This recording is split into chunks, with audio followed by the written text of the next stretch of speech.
In a previous video, we talked about wood chips, but not everything goes well in wood chips. So you build raised beds. But how do you go about filling those raised beds? We'll discuss that in this video.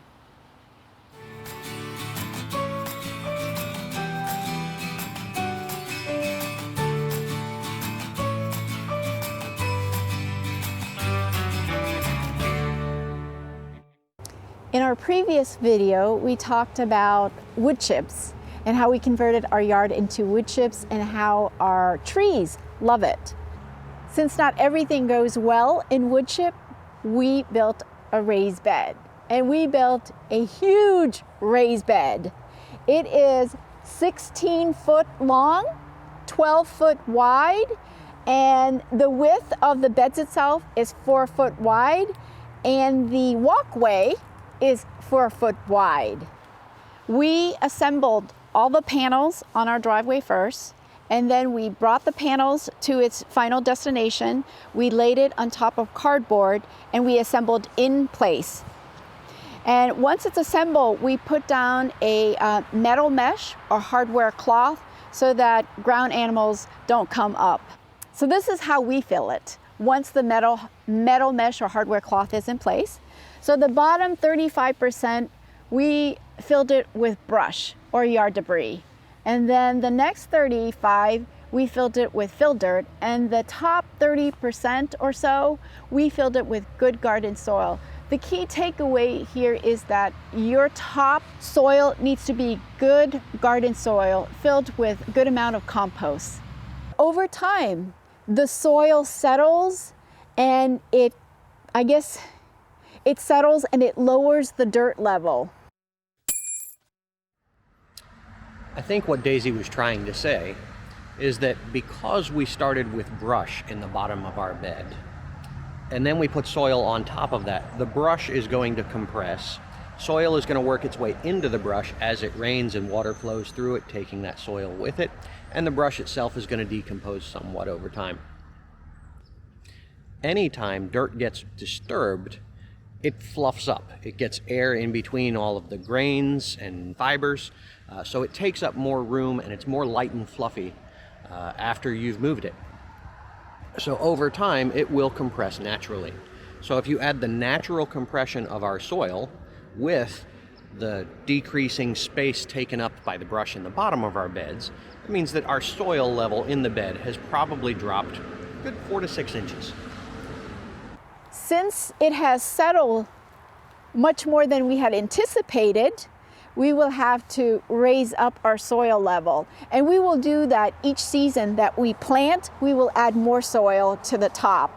And we'll continue to do it because it's also a good way for us to add good nutritious soil and something that the plants need.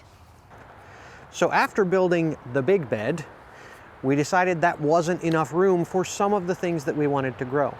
We started out using the square foot gardening method, which is great, and we still use it and we still like it, but there are some things that don't work incredibly well with that. Some vegetables take up a lot of room. Zucchini, squash, cucumbers, watermelon, these are all sprawling plants, or they're physically large to start with. So they don't work incredibly well in a bed that's kind of cramped. It's very deep, but it's also very compact.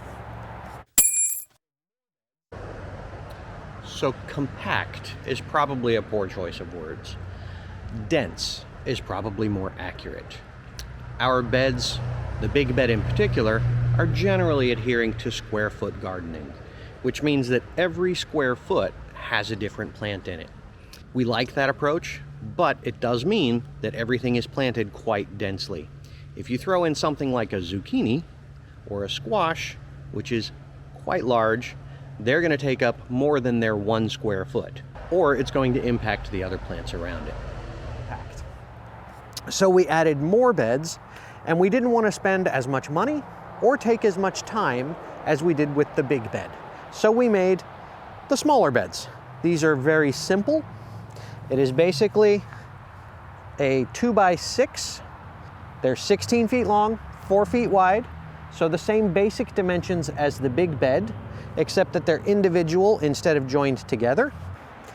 With the first 2 beds, we put them directly on top of the mulch. The second 2 beds, we dug down and made more room and got the mulch out of the way so that root crops can go into the natural soil. That means that we had to fill them about twice as much, but it does give us a lot more freedom of what we can put there and hopefully allows us to grow deep-rooted plants. The low beds are working quite well. We've got irrigation working on 2 of them. We'll talk about our irrigation system in another video. And we still have irrigation to install on these 2, which we'll do throughout this winter. In summary, the bottom layer of the tall bed we filled with brush that we gathered from the yard. The middle layer is with fill dirt, and the top 6 to 8 inches is with garden soil. We had to truck in 9 yards of the fill dirt and 3 yards of the garden soil. And for the low beds, we trucked in 4 yards to fill them. We plan on making more beds like the tall ones. We will show you step by step how we do it in a future video. Thanks for watching. See you in the next video.